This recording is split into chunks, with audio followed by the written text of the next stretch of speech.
Sup, you beautiful bastards. Welcome back to the Philip DeFranco Show, your daily dive into the news, and we have a lot of news to talk about today. Starting with, the battle against Ticketmaster by people who use Ticketmaster now includes everyone from Billie Eilish to now Ethan Klein. And while there's a laundry list of reasons why one may potentially be angry at Ticketmaster, specifically here, Ethan Klein's has to do with a live show that the H3 podcast is doing this summer. They're doing it at the Greek Theater in Los Angeles, and while tickets are selling well, on a live stream yesterday, Ethan noted two frustrations with Ticketmaster: resellers and price gouging. Because on top of the fact that he noticed that scalpers were already reselling tickets for incredibly high amounts, he also realized that some of the face value tickets cost more than he intended. Leave it to Ticketmaster to do something so obscene. It made me so mad. You think like, oh wow, these are open. If you go to the price, official platinum, it says. Now what the is official platinum? It's $400. How much should we set these tickets to? Let me look. It wasn't that. No. And for those wondering what official platinum means on Ticketmaster, it's a first-time sale ticket from a program that allows, quote, market-based pricing based on supply and demand. Or in other words, surge pricing. But the company is saying that the goal is to give fans fair and safe access to the tickets while enabling artists and other people involved in staging live events to price tickets closer to their true market value. But Ethan wasn't happy to see that face value tickets for his event were $400. Who the are they to raise the price of my god tickets? That is pathetic. That is shameful. So dumb. Like, if you want to do the resale, that's lame. I hate it. But like, then you're raising the price on our first round tickets.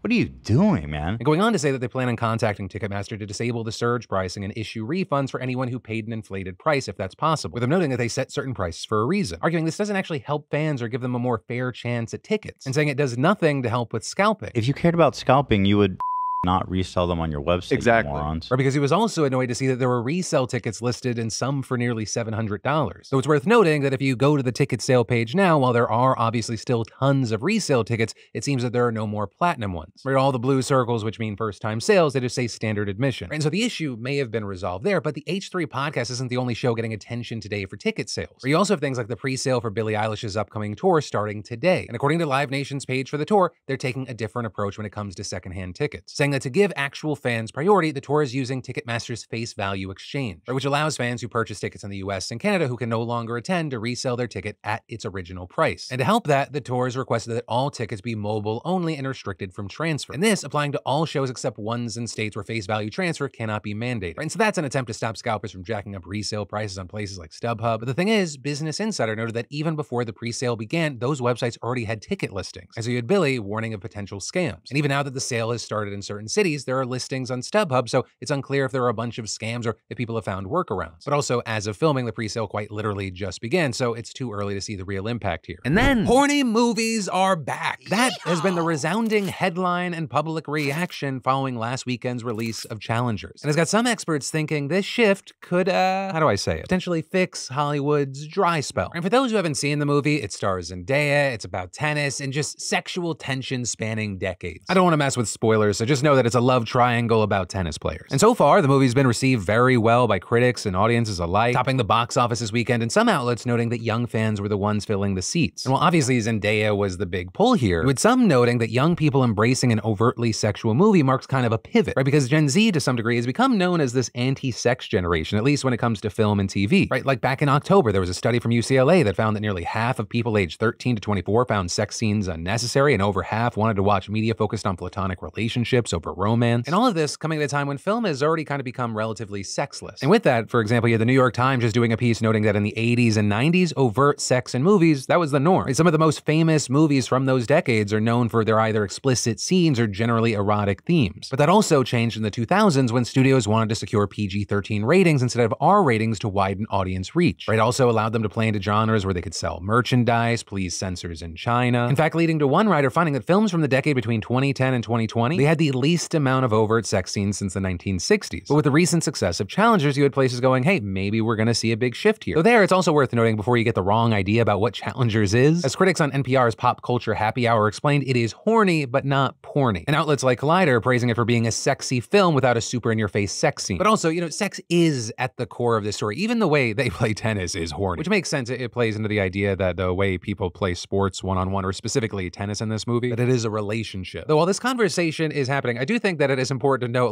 it is not a complete outlier. If anything, I think it shows that there is a trend, not that it is starting a trend. But I mean, just in the last year, you've had Sydney Sweeney's Anyone But You, which has some spicy scenes. Saltburn is an unapologetically horny-ass movie. Also, I mean, Poor Things comes to mind. I mean, half of that movie is Emma Stone faking orgasms. Right? And all of this is played out as we've also seen the rise of intimacy coordinators on sets. Right? And all of this is you had Amy Pascal, one of the producers of Challengers, saying, it absolutely feels like the pendulum has swung back toward filmmakers exploring adult relationships and sexuality in their projects. I welcome that. But as far as if we're going to see an overwhelmingly or a significant change in the industry, that remains to be seen. But in the meantime, I gotta pass the question off to you. What are your thoughts with all this? And then let's talk about the pro-Palestinian protests we've been seeing on college campuses. Starting with Columbia University, because that's where it all began. Because around 2 weeks ago, the university's president was testifying before Congress, and hundreds of students began occupying the campus's south lawn, with them calling for a ceasefire in Gaza, demanding that the university divest from Israel, with eventually more than 100 of them being arrested. But also, despite being arrested as well as facing suspension, these protesters haven't backed down, and Columbia remains the epicenter of the movement. Where last night you had the university warning protesting students that they'd have until 2 p.m. to disperse, or they would be suspended, barred from campus, and unable to finish the semester. But that deadline, it came and passed. Most students said that they weren't going anywhere. And in fact, some became bolder, with dozens barricading themselves inside Hamilton Hall. Though all of this is you have others arguing that there's a real element of anti-Semitism among some of the protests. And with that,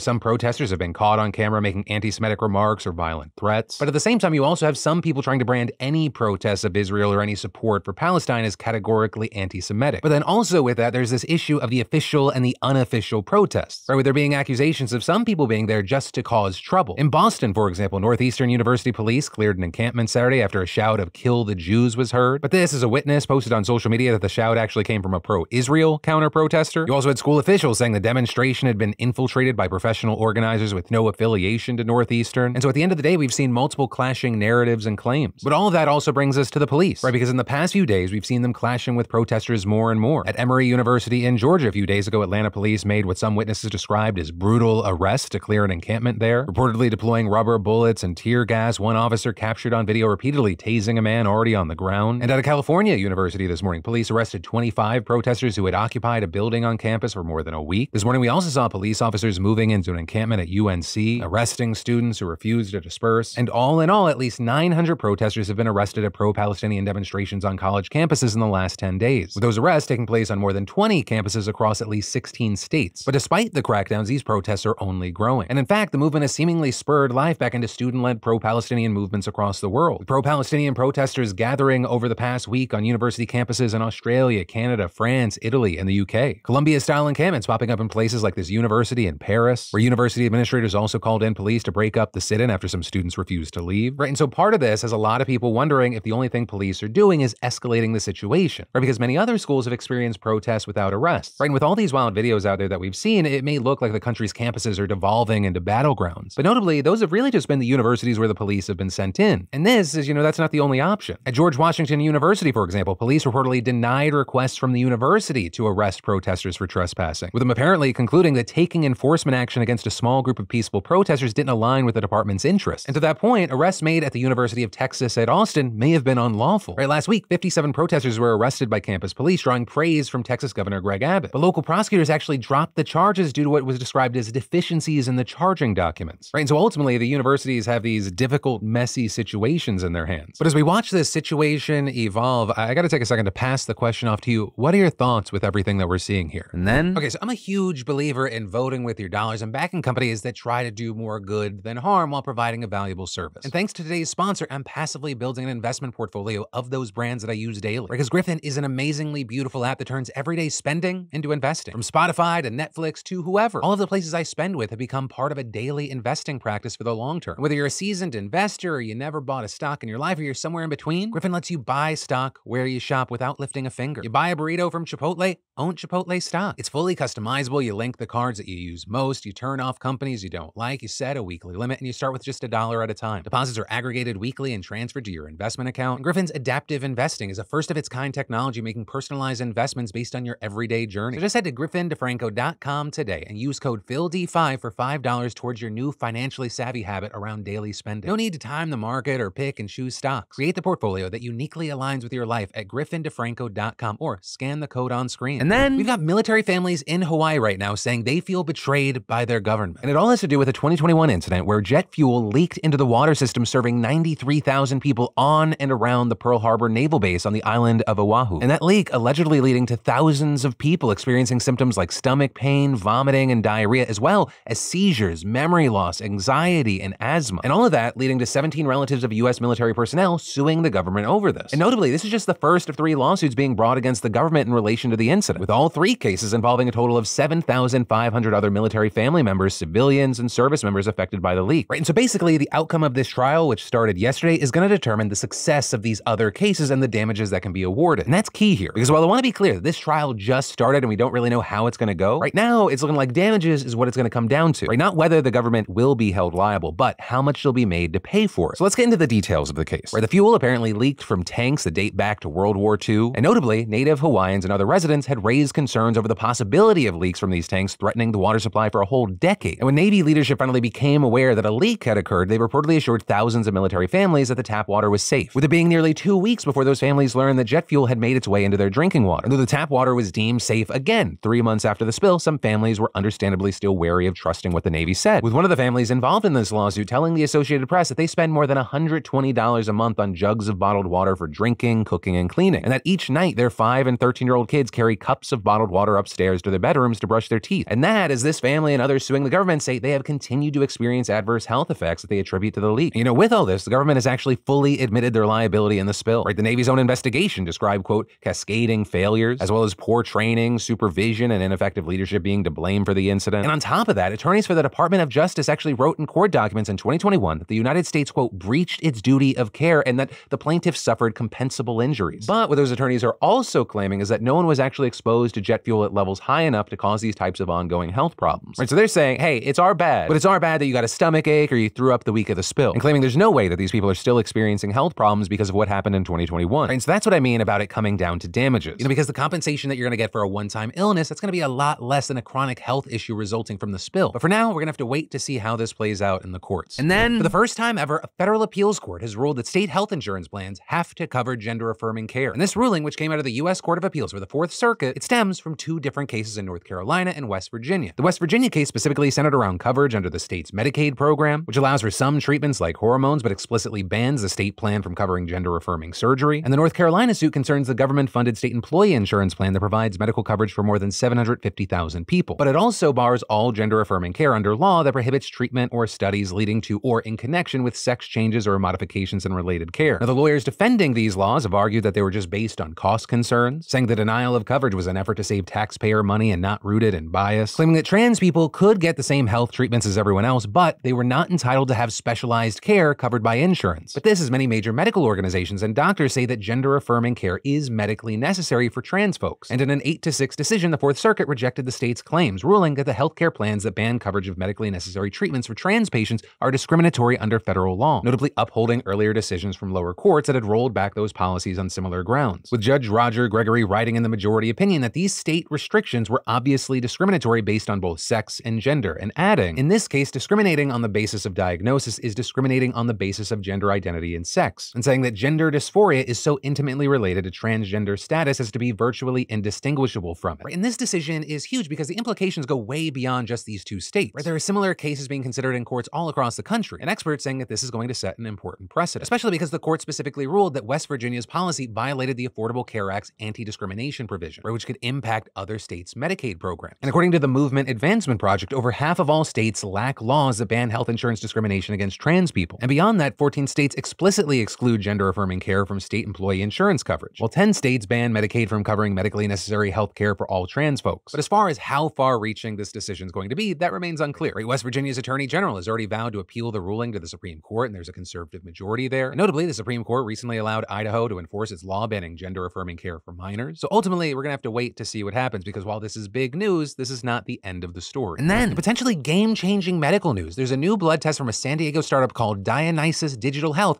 that claims to be able to detect postpartum depression even before symptoms appear. And one, this has been backed up by peer-reviewed scientific studies, and two, the company is now partnering with government agencies to conduct clinical trials, with the aim here being to make this $250 test widely available and covered by insurance. And as far as how this test works, Dionysus says that it has identified a gene that connects moods to hormonal changes. Right, so this test will take a blood sample and then use machine learning to compare how genes are expressed by measuring them against other criteria. And because the company envisions this test being conducted in between a person's second and third trimesters, when combined with other information, it could help providers direct at-risk mothers to treatment or even preventative care. I mean, that would be absolutely massive, because despite the fact that postpartum depression is one of the biggest causes of maternal death, both diagnosis and treatment have been, to put it in medical terms, complete shit. As many as 1 in 7 mothers experience postpartum depression, but proper screenings often don't happen, and one widely referenced study found that just 1 in 3 pregnant patients who exhibited signs of mental disorders actually received treatment. And even then, the treatment mostly consisted of reassurance from their providers, which is why this has been described as such a potential game changer. But, and this is a big but, the success of this product is heavily dependent on who can access it. Right? Experts say that only people with certain income levels can actually afford this kind of screening and preventative care. You know, disparities and inequalities that already exist in the healthcare system will just get worse. I mean, already research has shown that low-income women and women of color are less likely to be screened for postpartum depression than white mothers. And then there are also concerns that AI itself could further exacerbate racial and class-based biases and inequalities in the healthcare system. And then even beyond all that, it's important to remember this is only part of the equation. Right? Screening is just a first step. You'd also need a system that opens up access to necessary care to treat postpartum depression. You know, otherwise, a screening's just letting you know there is a problem that you're just not going to be able to fix. But hey, we are looking at a glimmer of potential hope here. And then let's talk about Australia and men killing women. Right? It's been a couple of weeks since the mass stabbing at a Sydney shopping mall that killed 6 and wounded 12, with nearly all of the victims being women, with the police saying the killer appeared to target women, and his father adding that he was frustrated because he couldn't get a girlfriend. Right? But that attack was just one particularly shocking one of a much deeper problem. Right? So far, this year alone, 27 women have been killed in Australia from gender-based violence, according to the campaign group Destroy the Joint, right? Meaning 1 woman is killed every 4 days on average, which if you adjust it for population size would be comparable to about 337 women getting killed in the US over the same period. So unsurprisingly, the fear and the anger simmering under the surface finally erupted into clear view over the weekend, with Australian women and men alike pouring onto the streets in the tens of thousands to protest for change, taking over cities from Sydney, Brisbane, and Melbourne to Adelaide, Newcastle, and the Gold Coast. It's just gone on for too long. And like I say, we just need the politicians to step up.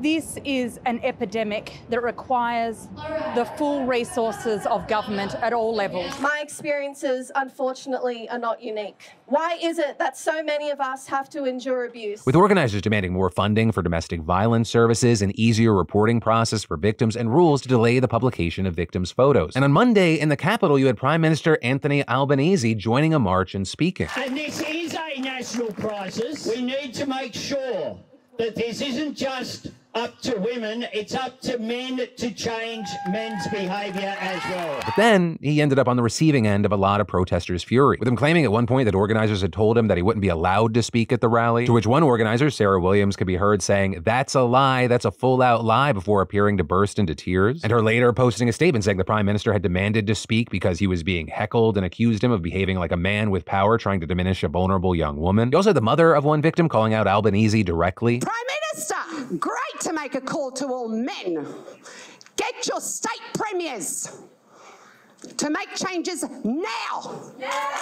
While we wait to see what comes from all this, and of course, I'd love to know everyone's opinion here. That is especially true if you're someone that is watching from Australia. I'd love to know your thoughts. And then, okay, so it's come to my attention that still some of you do not use a VPN to connect securely to the internet. You know, to a certain degree, I get it. You know, you think, what could go wrong? We assume that our data is everywhere anyway, so what's the point? Right? Using a VPN isn't just about like a local hack at your coffee shop waiting to skim your data on an unsecured hotspot. Though honestly, that should be enough. But also, you know, these days, a VPN could make the difference in accessing a free internet altogether. I mean, we're at a place where our assumptions of free speech and access to certain applications may no longer be, well, accessible. I mean, right now, you know, certain websites, wink, wink, they're censored and you can't get to them in states like Texas. That was also the case when I recently traveled to Georgia, with people having to pick up a VPN just to get to those places. And you know, all of this is places like TikTok are going to get banned potentially in the next year. But, you know, with NordVPN enabled on your devices, all your data is encrypted and flows between that device and Nord's VPN servers all around the world. So whether it's a cyber criminal intercepting your data or a state actor attempting to block you, Nord keeps you isolated. So go get NordVPN. It is a serious no-brainer. Plus, you can get a huge discount on a 2-year plan, plus an additional 4 months free at nordvpn.com/Phil. They're a fantastic sponsor and service. That's nordvpn.com/Phil. The best deal on the internet, and it's risk-free with Nord's 30-day money-back guarantee. And then, right now, some of the world's biggest tech companies are running out of resources, and I'm not talking about money or fuel or some rare earth metal. I'm talking about that ooey-gooey goodness, data. And that's because there's an increasing consensus in the artificial intelligence field that one of the best ways to make this technology better is simply to have more data to train AI models with. And believe it or not, all of the data on the internet is actually not enough, or at least all of the data that can be accessed without running into serious ethical and legal concerns over intellectual property. And with that, this discussion around what data is up for grabs has been going on for a while. Right? AI companies have been facing lawsuits over just that from everyone, from the New York Times and NBC News to fan fiction writers and actors and artists, with actually more than 10,000 individuals or organizations having submitted federal copyright complaints about the use of their creative works by AI companies. With one of the complainants telling the New York Times, this is the largest theft in the United States, period. And so that's what I really want to talk about today, right? Because this isn't just two sides of a philosophical debate. This is about powerful companies getting their way one way or another without that debate taking place. Or as the New York Times put it, it's about how tech giants, including OpenAI, Google, and Meta, have cut corners, ignored corporate policies, and debated bending the law in their race to obtain more data and win the AI tech race. Because just a few years ago, the data sets used to train AI models were pretty small by today's standards, with it reported that a database containing just 30,000 photos from Flickr was considered a, quote, vital resource at the time, with also the biggest text data sets out there being made up of around 150 billion words max. But in 2020, everything changed. And that's because a theoretical physicist by the name of Jared Kaplan published a paper essentially demonstrating that there were no diminishing returns on making these data sets bigger, or at least that we were far, far away from reaching them. Or to put it in even clearer terms, Kaplan found that when it comes to training AI,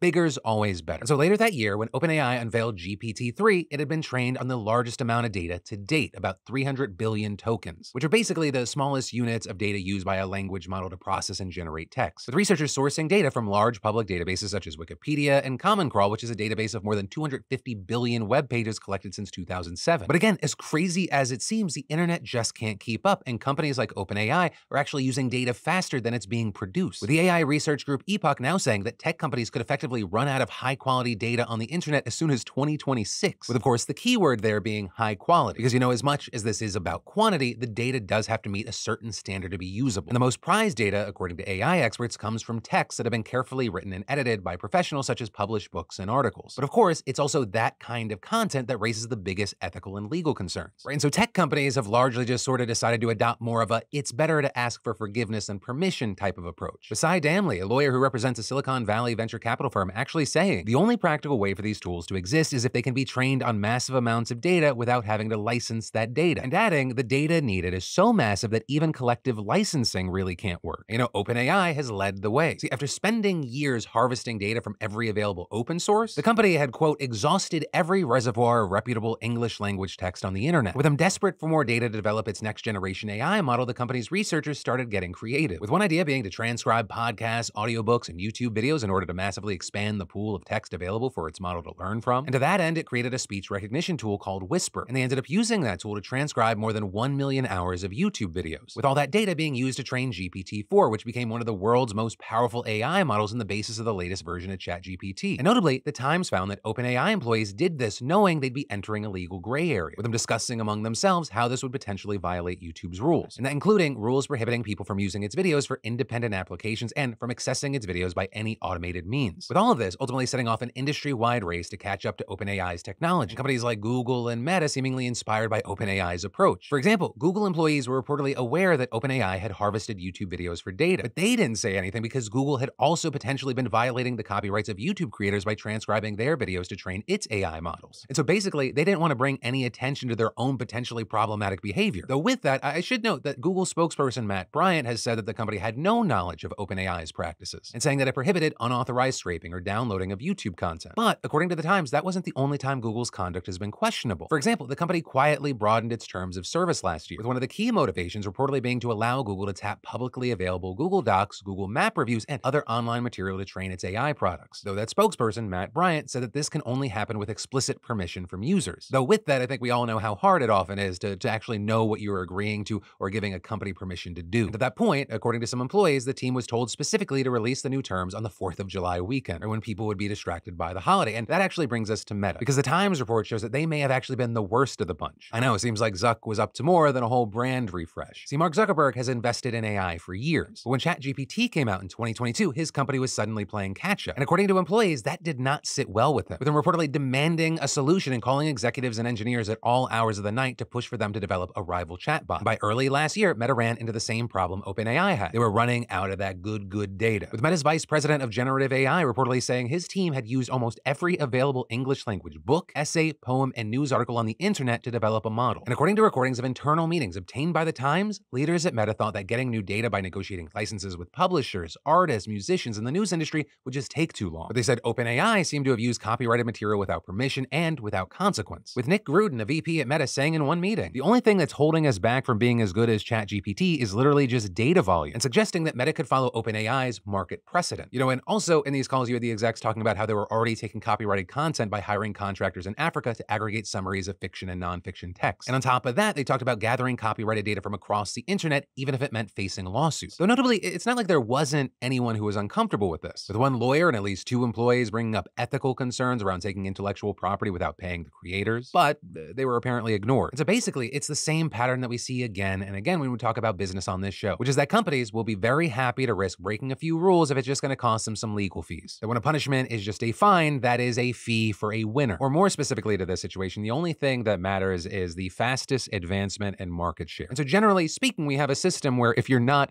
breaking the rules, you're more likely to die. But with all that said, I'd love to know your thoughts in those comments down below on this situation and news. And then finally today we have commentary. We dive into the comments on the last show and see what y'all had to say. And the main thing y'all had to say was, fuck that DA. Michael Jones saying that DA wasn't humbled by stupidity, she was humbled by publicity. There's a difference. And John responding, she's sorry she got caught. With Tara chiming in, crazy a DA can be so hostile to a police officer while admitting that she fucked up. That is abuse of power. Another setting, you're supposed to serve the public, not endanger it. Horrible person. We also had people sounding off on Kristi Noem, aka a dog's best friend. With Magma saying, Kristi Noem proving, at the moment something gets slightly difficult and another living creature poses a minor inconvenience to her, she'll eliminate them. Really comforting and inspiring, Kristi. With Manta responding, might be the most evil Karen I ever heard of, man. Poor dog. And Artie replying, as someone who has worked with animals most of my life and is a hunter, this woman is crazy. When you get a hunting dog that can't hunt, you put that dog either at a home, or if the dog can't be trusted around other animals, you put them in a kennel, call him a good boy, give him treats and plenty of time outside of the kennel when possible. You don't take them out back and execute them mob boss style. But with all those responses, I just have to ask, why are y'all so negative about women? Strong women who, granted, abused their power and killed animals? Because y'all, your reactions reeked of misogyny. I'm joking, just to be clear, because like 3% of people that watch this show don't know what fucking sarcasm is. But honestly, the main thing these stories made me wonder was just, I wonder how much is going on in everyone's lives that most people just don't know about. Because Kristi Noem, we would have never known she shot her dog unless she literally put it in a fucking book. And that DA, I mean, that story probably would have just never seen the light of day had it not been for body cam footage. But that is where today's show ends. As always, I appreciate being your daily dive into the news, but of course, my name's Philip DeFranco. You've just been filled in. I love yo faces, and I'll see you right back here tomorrow. You on my mind a lot.